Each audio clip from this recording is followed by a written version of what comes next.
दोस्तों, जय श्री राम। प्रेमचंद की कहानियां। नरक का मार्ग। रात भक्तमाल पढ़ते पढ़ते न जाने कब नींद आ गई।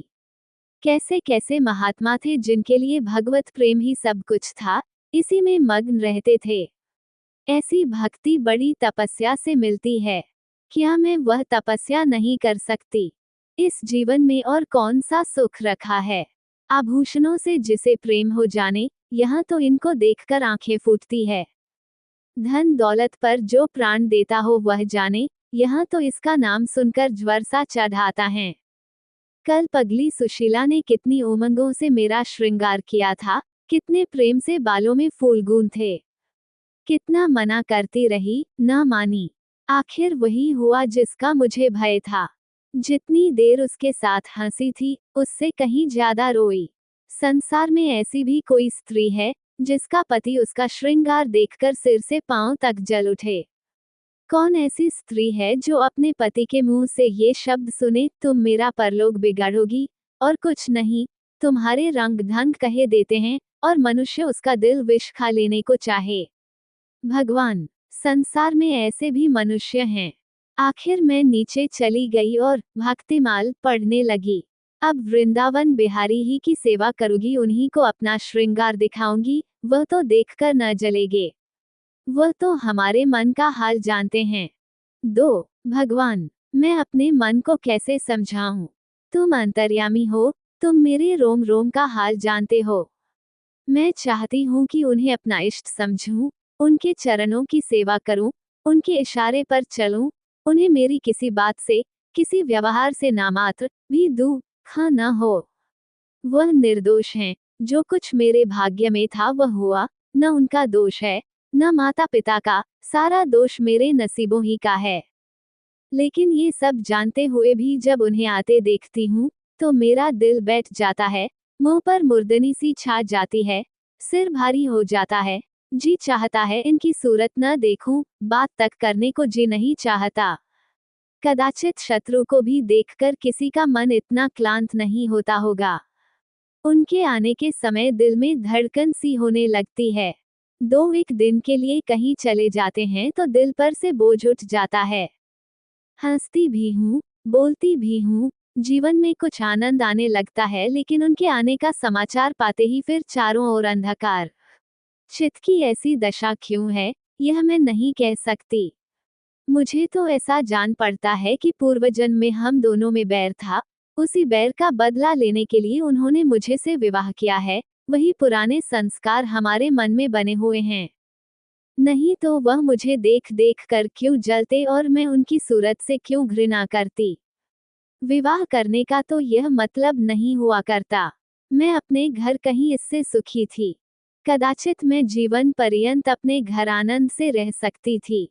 लेकिन इस लोक प्रथा का बुरा हो, जो अभागिन कन्याओं को किसी न किसी पुरुष के गले में बांध देना अनिवार्य समझती है। वह क्या जानता है कि कितनी युवतियां उसके नाम को रो रही है, कितने अभिलाषाओं से लहराते हुए कोमल हृदय उसके पैरों तल रौंदे जा रहे हैं। युवती के लिए पति कैसी कैसी मधुर कल्पनाओं का स्रोत होता है। पुरुष में जो उत्तम है, श्रेष्ठ है, दर्शनीय है, उसकी सजीव मूर्ति इस शब्द के ध्यान में आते ही उसकी नजरों के सामने आकर खड़ी हो जाती है। लेकिन मेरे लिए ये शब्द क्या है? हृदय में उठने वाला शूल, कलेजे में खटकने वाला कांटा, आंखों में गड़ने वाली किरकिरी, अंतःकरण को बेधने वाला व्यंग बाण।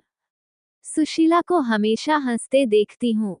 वो कभी अपनी दरिद्रता का गिला नहीं करती। गहने नहीं हैं, कपड़े नहीं हैं, भाड़े के नन्हेन से मकान में रहती है, अपने हाथों घर का सारा काम काज करती है, फिर भी उसे रोते नहीं देखती। अगर अपने बस की बात होती तो आज अपने धन को उसकी दरिद्रता से बदल लेती। अपने पतिदेव को मुस्कराते हुए घर में आते देखकर उसका सारा दुख दारिद्र्य छूमंतर हो जाता है, छाती गज भर की हो जाती है। उसके प्रेमालिंगन में वह सुख है जिस पर तीनों लोक का धन न्योछावर कर दूं। आज मुझसे जबत न हो सका। मैंने पूछा, तुमने मुझसे किस लिए विवाह किया था? ये प्रश्न महीनों से मेरे मन में उठता था, पर मन को रोकती चली आती थी। आज प्याला छलक पड़ा। ये प्रश्न सुनकर कुछ बौखला से गए, बगले झांकने लगे, खीसे निकालकर बोले, घर संभालने के लिए, गृहस्थी का भार उठाने के लिए, और नहीं क्या भोग विलास के लिए। घरनी के बिना यह आपको भूत का डेरा सा मालूम होता था। नौकर चाकर घर की संपत्ति उड़ाए देते थे। जो चीज जहां पड़ी रहती थी, कोई उसको देखने वाला ना था। तो अब मालूम हुआ कि मैं इस घर की चौकसी के लिए लाई गई हूँ। मुझे इस घर की रक्षा करनी चाहिए और अपने को धन्य समझना चाहिए कि यह सारी संपत्ति मेरी है। मुख्य वस्तु संपत्ति है, मैं तो केवल चौकीदारिन हूँ। ऐसे घर में आज ही आग लग जाए। अब तक तो मैं अनजान में घर की चौकसी करती थी, जितना वह चाहते हैं उतना न सही, पर अपनी बुद्धि के अनुसार अवश्य करती थी। आज से किसी चीज को भूलकर भी छूने की कसम खाती हूँ। यह मैं जानती हूँ, कोई पुरुष घर की चौकसी के लिए विवाह नहीं करता, और इन महाशय ने चिढ़कर यह बात मुझसे कही।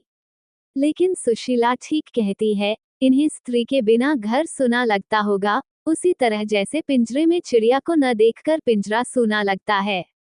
ये हम स्त्रियों का भाग्य। 4. मालूम नहीं, इन्हें मुझ पर इतना संदेह क्यों होता है। जब से नसीब इस घर में लाया है, इन्हें बराबर संदेह मूलक कटाक्ष करते देखती हूँ। क्या कारण है? जरा बाल गुथवाकर बैठी और यह होठ चबाने लगे।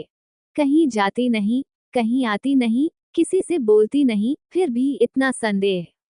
यह अपमान असह्य है। क्या मुझे अपनी आबरू प्यारी नहीं? यह मुझे इतनी छिछोरी क्यों समझते हैं? इन्हें मुझ पर संदेह करते लज्जा भी नहीं आती। काना आदमी किसी को हंसते देखता है तो समझता है लोग मुझी पर हंस रहे हैं।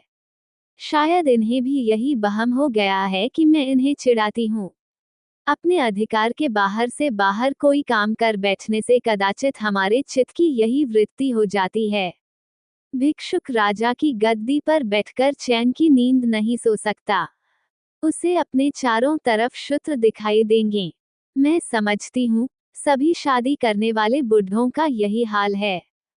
आज सुशीला के कहने से मैं ठाकुर जी की झांकी देखने जा रही थी।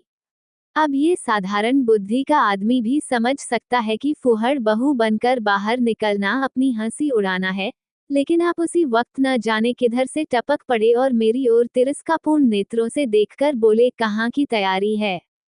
मैंने कह दिया, जरा ठाकुर जी की झांकी देखने जाती हूँ। इतना सुनते ही त्योरियां चढ़ाकर बोले, तुम्हारे जाने की कुछ जरूरत नहीं। जो अपने पति की सेवा नहीं कर सकती, उसे देवताओं के दर्शन से पुण्य के बदले पाप होता।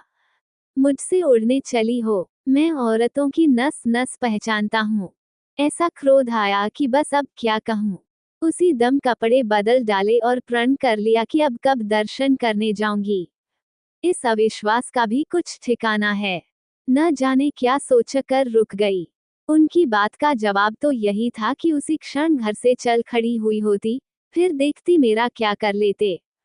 इन्हें मेरा उदास और विमन रहने पर आश्चर्य होता है। मुझे मन में कृतघ्न समझते हैं।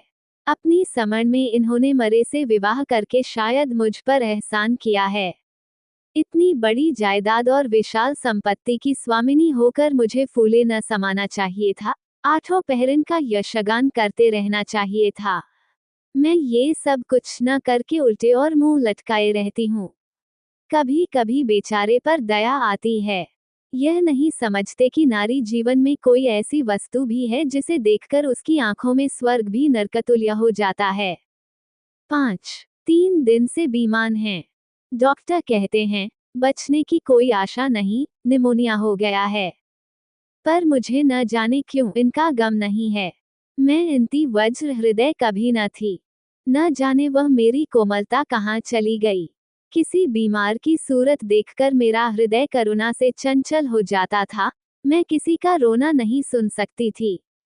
वही मैं हूँ कि आज 3 दिन से उन्हें बगल के कमरे में पड़े कराहते सुनती हूँ और एक बार भी उन्हें देखने न गई, आंखों में आंसू का जिक्र ही क्या। मुझे ऐसा मालूम होता है, इनसे मेरा कोई नाता ही नहीं, मुझे चाहे कोई पिशाचनी कहे, चाहे कुलटा, पर मुझे तो ये कहने में लेशमात्र भी संकोच नहीं है कि इनकी बीमारी से मुझे एक प्रकार का ईर्ष्या में आनंद आ रहा है। इन्होंने मुझे यहाँ कारावास दे रखा था, मैं इसे विवाह का पवित्र नाम नहीं देना चाहती, ये कारावास ही है। मैं इतनी उदार नहीं हूँ कि जिसने मुझे कैद में डाल रखा हो उसकी पूजा करूं, जो मुझे लात से मारे उसके पैरों का चूमूं। मुझे तो मालूम हो रहा था, ईश्वर इन्हें इस पाप का दंड दे रहे हैं। मैं निस्संकोच होकर कहती हूँ कि मेरा इनसे विवाह नहीं हुआ है। स्त्री किसी के गले बांध दिए जाने से ही उसकी विवाहिता नहीं हो जाती। वही संयोग विवाह का पद पा सकता है, जिनमें कम से कम एक बार तो हृदय प्रेम से पुलकित हो जाए। सुनती हूँ, महाशय अपने कमरे में पड़े पड़े मुझे कोसा करते हैं, अपनी बीमारी का सारा बुखार मुझ पर निकालते हैं, लेकिन यहाँ इसकी परवाह नहीं। जिसका जी चाहे जायदाद ले, धन ले, मुझे इसकी जरूरत नहीं।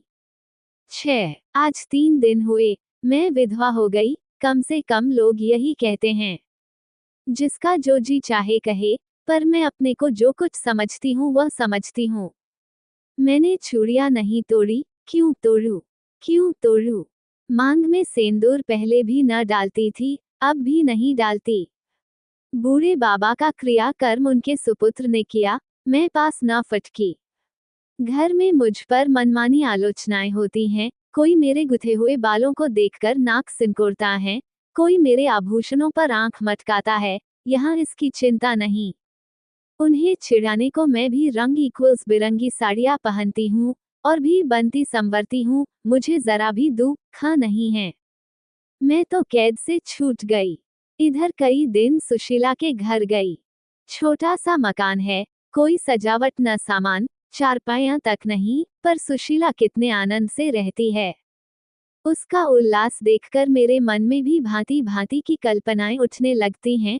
उन्हें कुत्सित क्यों कहूं, जब मेरा मन उन्हें कुत्सित नहीं समझता। इनके जीवन में कितना उत्साह है। आंखें मुस्कराती रहती हैं, ओठों पर मधुर हास्य खेलता रहता है, बातों में प्रेम का स्रोत बहता हुआ जान पड़ता है। इस आनंद से, चाहे वह कितना ही क्षणिक हो, जीवन सफल हो जाता है, फिर उसे कोई भूल नहीं सकता, उसी स्मृति अंत तक के लिए काफी हो जाती है। इस मिजराब की चोट हृदय के तारों को अंतकाल तक मधुर स्वरों में कंपित रख सकती है। एक दिन मैंने सुशीला से कहा, अगर तेरे पतिदेव कहीं परदेश चले जाए तो रोते रोते मर जाएगी। सुशीला गंभीर भाव से बोली, नहीं बहन, मरोगी नहीं, उनकी याद सदैव प्रफुल्लित करती रहेगी, चाहे उन्हें परदेश में बरसों लग जाएं। मैं यही प्रेम चाहती हूँ, इसी चोट के लिए मेरा मन तड़पता रहता है। मैं भी ऐसी ही स्मृति चाहती हूँ जिससे दिल के तार सदैव बजते रहें, जिसका नशा नित्य छाया रहे। 7. रात रोते रोते हिचकियां बंध गई। न जाने क्यों दिल भर आता था। अपना जीवन सामने एक बीहड़ मैदान की भांति फैला हुआ मालूम होता था, जहां बगुलों के सिवा हरियाली का नाम नहीं। घर फाड़े खाता था, चित ऐसा चंचल हो रहा था कि कहीं उड़ जाऊं। आजकल भक्ति के ग्रंथों की ओर ताकने को जी नहीं चाहता, कहीं सैर करने जाने की भी इच्छा नहीं होती। क्या चाहती हूँ वह मैं स्वयं भी नहीं जानती, लेकिन मैं जो जानती वह मेरा एक एक रोम रोम जानता है। मैं अपनी भावनाओं को संजीव मूर्ति है, मेरा एक एक अंग मेरी आंतरिक वेदना का आर्तनाद हो रहा है। मेरे चित्त की चंचलता उस अंतिम दशा को पहुंच गई है, जब मनुष्य को निंदा की न लज्जा रहती है और न भय। जिन लोभी, स्वार्थी माता पिता ने मुझे कुएं में धकेला, जिस पाषाण हृदय प्राणी ने मेरी मांग में सेंदूर डालने का स्वांग किया, उनके प्रति मेरे मन में बार बार दुष्कामनाएं उठती हैं। मैं उन्हें लज्जित करना चाहती हूँ। मैं अपने मुंह में कालिख लगाकर उनके मुख में कालिख लगाना चाहती हूँ। मैं अपने प्राण देकर उन्हें प्राणंद दिलाना चाहती हूँ। मेरा नारीत्व लुप्त हो गया है। मेरे हृदय में प्रचंड ज्वाला उठी हुई है। घर के सारे आदमी सो रहे हैं थे। मैं चुपके से नीचे उतरी, द्वार खोला और घर से निकली, जैसे कोई प्राणी गर्मी से व्याकुल होकर घर से निकले और किसी खुली हुई जगह की ओर दौड़े। उस मकान में मेरा दम घुट रहा था। सड़क पर सन्नाटा था, दुकानें बंद हो चुकी थी। सहसा एक बुढ़िया आती हुई दिखाई दी। मैं डरी कहीं ये चुड़ैल न हो। बुढ़िया ने मेरे समीप आकर मुझे सिर से पांव तक देखा और बोली, किसकी राह देख रही हो? मैंने चिढ़कर कहा, मौत की। बुढ़िया, तुम्हारे नसीबों में तो अभी जिंदगी के बड़े बड़े सुख भोगने लिखे हैं। अंधेरी रात गुजर गई, आसमान पर सुबह की रोशनी नजर आ रही हैं। मैंने हंसकर कहा, अंधेरे में भी तुम्हारी आंखें इतनी तेज हैं कि नसीबों की लिखावट पढ़ लेती हैं। बुढ़िया, आंखों से नहीं पती बेटी, अक्ल से पढ़ती हूँ, धूप में चूड़े नहीं सफेद किए हैं। तुम्हारे दिन गए और अच्छे दिन आ रहे हैं। हंसो मत बेटी, यही काम करते इतनी उम्र गुजर गई। इसी बुढ़िया की बदौलत जो नदी में कूदने जा रही थी, वे आज फूलों की सेज पर सो रही है। जो जहर का प्याल पीने को तैयार थी, वे आज दूध की कुल्लियां कर रही हैं। इसलिए इतनी रात गए निकलती हूँ कि अपने हाथों किसी अभागिन का उद्धार हो सके तो करूं। किसी से कुछ नहीं मांगती, भगवान का दिया सब कुछ घर में है। केवल यही इच्छा है उन्हें धन, जिन्हें संतान की इच्छा है उन्हें संतान। बस और क्या कहूँ, वो मंत्र बता देती हूँ कि जिसकी जो इच्छा जो वह पूरी हो जाए। मैंने कहा, मुझे न धन चाहिए न संतान। मेरी मनोकामना तुम्हारे बस की बात नहीं है। बुढ़िया हंसी, बेटी, जो तुम चाहती हो वह मैं जानती हूँ। तुम वह चीज चाहती हो जो संसार में होते हुए स्वर्ग की है, जो देवताओं के वरदान से भी ज्यादा आनंदप्रद है, जो आकाश कुसुम है, गुलाब का फूल है और अमावस्या का चांद है। लेकिन मेरे मंत्र में वह शक्ति है जो भाग्य को भी संवार सकती है। तुम प्रेम की प्यासी हो, मैं तुम्हें उस नाव पर बैठा सकती हूँ जो प्रेम के सागर में, प्रेम की तनरगों पर क्रीड़ा करती हुई तुम्हें पार उतार दे।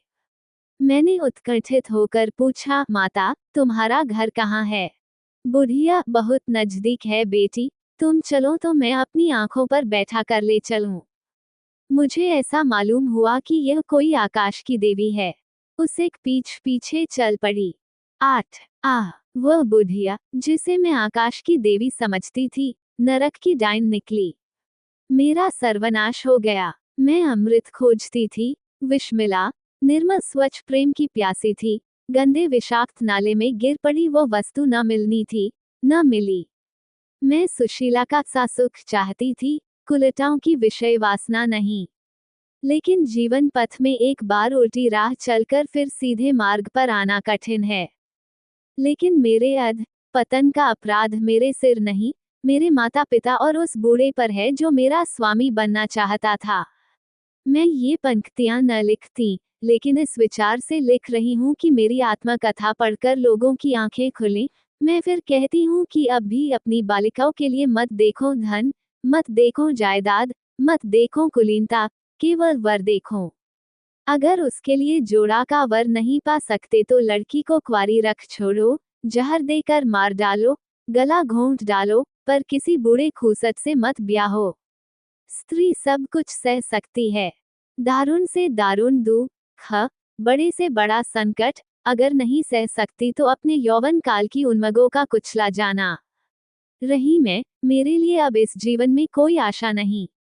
इस अधम दशा को भी उस दशा से ना बदलूंगी जिससे निकल कर आई हूँ। Shared via Hindi stories app. URL